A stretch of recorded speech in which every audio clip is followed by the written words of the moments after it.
بسم اللہ الرحمن الرحیم۔ السلام علیکم۔ آج ہم آپ کو بتائیں گے کہ اللہ پاک نے قرآن کریم کے اندر ہندوستان میں لاگو ہونے والے 3 بل NRC، CAA اور NPR کے بارے میں کیا فرمایا ہے۔ اللہ نے ہمیں NRC سے بچنے کا طریقہ بھی قرآن میں بتا دیا ہے۔ دوستو، اگر NRC سے بچنا چاہتے ہو تو اللہ کے اس فرمان کو سن کر اس پر عمل ضرور کرنا ہوگا۔ اگر آپ کو ہندوستان کے کئی کروڑ مسلمان بچوں اور بوڑھوں کی زندگی پیاری ہے، اور اگر آپ مسلمان ماؤں بہنوں کی عزتیں بچانا چاہتے ہو تو اس ویڈیو کو شیئر کر کے سبھی کے حوصلے کو بلند کرنا ہوگا۔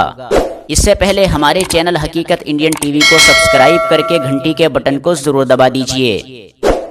1 مہینے سے پورے ہندوستان ہی میں نہیں بلکہ دنیا بھر میں پروٹیسٹ، احتجاج، اسٹے اور ریلیاں نکالی جا رہی ہے، اور اتنا ہی نہیں بلکہ لوگوں کے دلوں سے موت کا خوف بھی نکل چکا ہے۔ سینکڑوں لوگ شہادت پا چکے ہیں۔ اگر ہم نے قرآن کریم کو پڑھ کر سمجھا ہوتا اور اس پر عمل کر رہے ہوتے تو آج NRC کی اتنی پرواہ نہیں ہوتی۔ تو پہلے آپ کو بتا دیں ان 3 بلوں کا مطلب کیا ہے اور قرآن میں ان کے بارے میں اللہ نے کیا فرمایا ہے۔ Number 1، NRC national register of citizenship, یعنی شہریت کا قومی رجسٹر۔ اس بل کے ذریعے سے BJP سرکار یہ چھان بین کرنا چاہتی ہے کہ ہندوستان کے باشندے کون لوگ ہیں اور دوسرے ملک سے آ کر رہنے اور بسنے والے ہندوستان میں کتنے لوگ ہیں جن کو NRC کے تحت اپنے ملک واپس بھیج دیا جائے۔ 2013 میں سپریم کورٹ کے آدھار پر اس بل کو سب سے پہلے آسام کے اندر لاگو کیا گیا۔ 7 سال بعد پورے آسام سے 19 لاکھ لوگ اس بل سے باہر کر دیے گئے جو اپنے ہندوستانی ہونے کا ثبوت نہ دے سکے، جن میں 6 لاکھ مسلمان اور 13 لاکھ ہندو ہیں۔ BJP اور RSS نے مل کر گڑھا کھودا تھا مسلمانوں کے لیے اور سمجھا تھا کہ ہم آسام سے 40-50 لاکھ مسلمانوں کو باہر کر دیں گے اور اپنا دھرم قبول کروا لیں گے، لیکن اس گڑھے کے اندر یہ خود ہی دفن ہو گئے۔ دوستو، NRC کا مطلب یہ ہے کہ مسلمانوں کو NRC سے باہر کر کے ڈیٹینشن کیمپوں میں ڈالا جائے اور ان پر اتنا ظلم و تشدد کیا جائے کہ یہ ہندو دھرم قبول کرنے پر مجبور ہو جائیں۔ اللہ پاک نے قرآن کریم کے اندر NRC کے بارے میں فرمایا۔ پارہ نمبر 13، سورت نمبر 14 اور رکوع نمبر بھی 14 ہے۔ آیت نمبر 12 اور 13 کے اندر وَقَالَ الَّذِينَ كَفَرُوا لِرُسُلِهِمْ لَنُخْرِجَنَّكُمْ مِنْ أَرْضِنَا، کافروں نے اپنے پیغمبروں سے کہا کہ ہم تمہیں اپنی سرزمین سے نکال کر رہیں گے۔ دوستو، یاد رکھنا، کافر ظالم کبھی بھی اسلام اور مسلمانوں سے خوش نہیں رہتے۔ دوستو، اب انہوں نے مسلمانوں کو الگ نکال دیا اور سبھی برادریوں کو، چاہے وہ ہندو ہو، سکھ ہو، عیسائی ہو، بدھ ہو، جین ہو، سبھی کو ہندوستان کی ناگرکتا اور سٹیزن شپ دی جائے گی، اگرچہ کسی کے پاس پورے ثبوت بھی نہیں ملیں گے۔ تو اس کے لیے یہ دوسرا بل لے کر آئے ہیں جس کا نام ہے CAA، سٹیزن شپ امینڈمنٹ ایکٹ، یعنی ترمیمی شہریت قانون۔ CAA کے ذریعے سے ہندوستان کی ناگرکتا پانے کے لیے ہندو ہونا بہت ہی ضروری ہے۔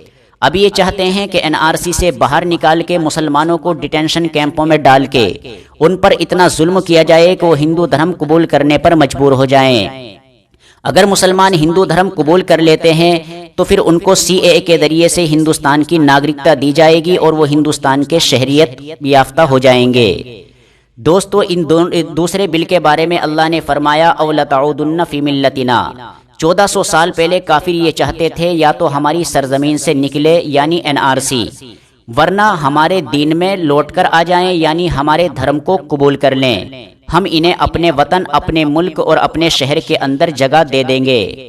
دوستو، یہ تھا NRC اور CAA کے بارے میں، لیکن گھبرانے کی ضرورت نہیں، آگے اللہ نے بتا دیا فَأَوْحَىٰ إِلَيْهِمْ رَبُّهُمْ لَنُهْلِكَنَّ الظَّالِمِينَ، کہ اس سے ڈرنے کی ضرورت نہیں ہے، ہم ان ظالموں کو ضرور بھی ضرور ہلاک کر کے رہیں گے۔ پھر آگے کیا ہوگا؟ اللہ نے فرمایا وَلَنُسْكِنَنَّكُمُ الْأَرْضَ مِن بَعْدِهِمْ ذَلِكَ لِمَنْ خَافَ مَقَامِي وَخَافَ وَعِيدِ، اور ان ظالموں کو ہلاک کرنے کے بعد ہم مسلمانوں کو اسی سرزمین کے اندر بسائیں گے اور جگہ دیں گے، لیکن یہ کافر نہ رہیں گے۔ دوستو، اس کے لیے کرنا کیا ہوگا؟ ان کافر اور ظالموں کا خوف اور دہشت اپنے دلوں سے نکال کے صرف ایک اللہ سے ڈرنا ہوگا اور اس بل کو ریجیکٹ کرنا ہوگا جس طریقے سے بھی آپ کوشش کر سکے۔ دوستو جب یہ دو بل کامیاب نہ ہو سکے تو تیسرا بل جو کہ NRC کی سیڑھی ہے NPR کو لانے کی کوشش کی گئی۔ NPR نیشنل پاپولیشن رجسٹر یعنی مردم شماری۔ دوستو اس بل کے ذریعے سے گاؤں گاؤں جا کے اور شہر شہر جا کے مسلمانوں کی آبادی چیک کرنا چاہتے ہیں، اور مسلمانوں کی آبادی چیک کر کے پھر NRC کو لاگو کر کے مسلمانوں کی آبادی کو کم کرنا چاہتے ہیں اور اپنی آبادی بڑھانا چاہتے ہیں۔ لیکن یاد رکھنا اللہ پاک نے اس کا بھی حل بتا دیا ہے، NPR سے بچنے کا بھی۔ اللہ پاک نے 10ویں پارے کے اندر سورت نمبر 8 ہے، اور سورہ انفال کے اندر اللہ پاک نے فرمایا الآن خفف اللہ عنکم وعلم ان فیکم ضعفا، سنو مسلمانوں میں نے تم پر سے بوجھ ہلکا کر دیا کیونکہ مجھے معلوم ہے تم میں بہت سے لوگ کمزور ہیں۔ فَإِيَّكُم مِّنكُم مِّئَةٌ صَابِرَةٌ يَغْلِبُوا مِئَتَيْنِ، ان سے ڈرنے کی ضرورت نہیں ہے، اگر یہ 200 لوگ ہوں گے تو تم 100 ہی ان پر غالب آ جاؤ گے۔